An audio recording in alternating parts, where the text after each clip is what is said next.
Meja Jenerali wa Iran Ali Abdullahi, kamanda wa makao makuu ya Qassam al-Arabia, ametoa onyo kali kwa Marekani hii leo akisema kwamba Iran itachukua hatua madhubuti ili kulinda uhuru wake wa kitaifa pamoja na maslahi yake.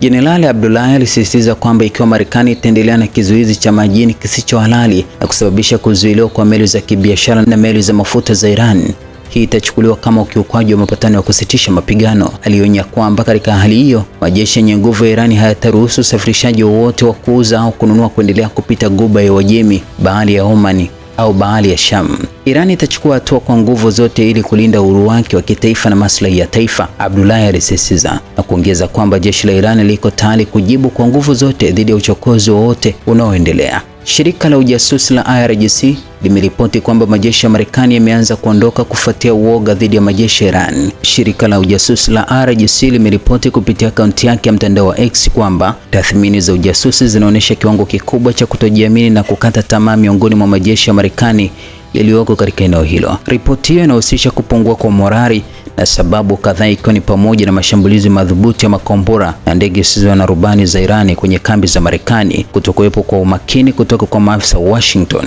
Kwa mujibu wa taarifa hiyo, takriban maombi 734 ya kujiondoa yalirekodiwa katika kambi za nchi 3 za Ghuba katika mwezi wa kwanza wa mzozo huo pekee. Ripoti hiyo inadai kuwa hali hii inahusu kamandi zote kuanzia viongozi wa ngazi za juu hadi askari wa chini. Zaidi ya hayo, inadai kwamba makamanda wakuu wa kijeshi wameashiria kwamba kwa mujibu wa maagizo ya waziri wa ulinzi, kupoteza askari si jambo la kipaumbele, na wakisema kwamba kukamatwa kwa askari ndio mstari mwekundu.